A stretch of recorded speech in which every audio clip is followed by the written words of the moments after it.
guys, AlphaKoala here. I noticed a couple of you were struggling with a few of the questions, so I thought I'd run them through and kind of explain just how they work. The first question, I've got written down here, is a meteorite is heading towards the Earth, alright? And its velocity, so what it starts at, is going to be 15 kilometers a second, which is pretty fast, but we're going to want that number in meters per second, which are our base SI units, and what we want our answer to ultimately be in. So to turn kilometers into meters, we're going to have to times the whole thing by 1,000, because there's 1,000 meters in a kilometer. Okay, so that will give us 15,000 meters a sec. We'll put that in here. The next thing we're going to want to do is to find our x and y axes. Now, our x-axis will be directly towards the Earth, and our y-axis will be up this way. So we can see from this that the initial velocity, if we break it down to its components, will have an initial magnitude of 0 in the y direction. So we'll write that as velocity initial in the y direction equals 0. And in the x direction, it's going to have a magnitude of 15,000. So velocity initial in the x direction equals 15,000 meters per second.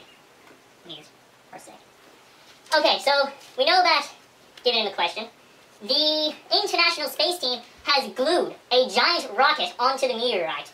And basically what it's going to do is it's going to change the meteorite's velocity to 20 kilometers per second. So we'll put that in here, velocity file 20 kilometers per second, which is going to equal 20,000 meters per second, just like we did up here, times by 1,000. And that it acts at 30 degrees to its initial path, which was the x-axis as we defined. So this is going to be 30 degrees to the x-axis, with a little y-axis direction there. Okay, so as you can see, its x is going in the positive x direction, its y is going in the positive x direction. So when we break it up, it's going to have some positive values. And we'll just write that in, 20,000 meters per second. Okay, what we're going to do is break this into components like we did for that.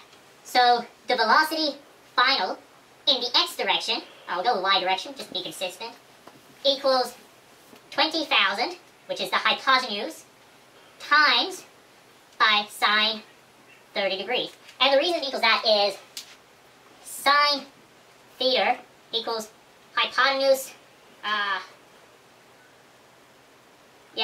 opposite over hypotenuse, sorry. Opposite over hypotenuse. So if we rearrange that, we get hype sine theta equals opposite. And that is obviously opposite to the angle. So putting this in should give that value. Just let me get a clock. Alright. So if you put that into your calculator, ensuring that your degrees are in degrees, not radians, that was a big issue for a lot of people, you will get 10,000 meters per second. So that's what the final velocity will be in the y direction. So 10,000 meters per second. Now, we're only half done, sorry. We're going to find the x direction, which is going to be 20,000 cos 30 degrees. And that's for the same reason that was sine 30 degrees. You just take the cos equation, which is cos theta equals adjacent over hypotenuse, and rearrange it to sort of get this. And this will give us the side that's adjacent to the angle, which is going to equal 17,320 meters per second. So it's going pretty fast. Now, alright, yep. So the rocket was attached for 10 minutes. So T equals 10 minutes. There is 60 minutes in an hour. So to turn minutes into hour, we're going to divide 60... Sorry, we actually want to convert it to seconds, which is what we use in everything. So there are 60 seconds per minute. So if every minute we're going to want 60 seconds, so we're just going to times this by 60. And that would give us our answer in seconds, and 10 times 60 is just going to be 600 meters per second. Sorry if that was a bit unclear, little jumbled. 600 seconds. Ooh, that was bad. Okay, now we've sort of recovered from that. What we're going to need to find is the change in velocity, because acceleration is equal to the change, we use the delta symbol to stand for change in, velocity over time. Okay, so if we're going to go for the acceleration in, we'll start easy, we'll go for the y direction.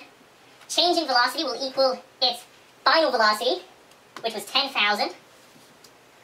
Subtract its initial y velocity, which was 0, as we worked out here, over the time, which was 600 seconds. So immediately we know that's not going to do anything. We can cancel out 2 zeros. We get 100 over 6. So 100 divided by 6. And that's going to give us 16.67 meters per second squared, because acceleration always has your time factor squared. We're going to do the same thing for ADX, which is the final velocity, 17,320. Subtract the initial horizontal velocity, 15,000 meters per second. So they've actually, as you can see, that number's bigger than that, so they've actually sped it up towards Earth, but I don't know, maybe they're trying to slingshot it around or something. Not really our problem at our level. Now, so that's a change in velocity, final take initial. Now we gotta divide it by the time, once again, which is going to be 600. So I'll just plug that into my calculator.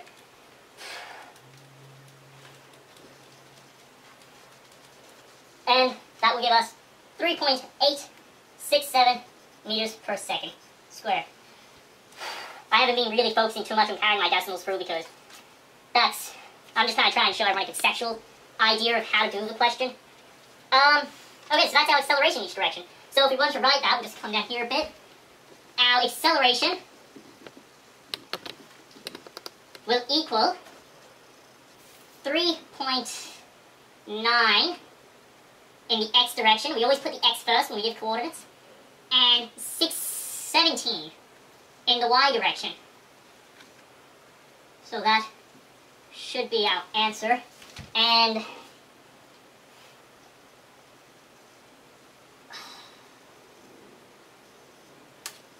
alright, that looks good to me. Did you want to pause?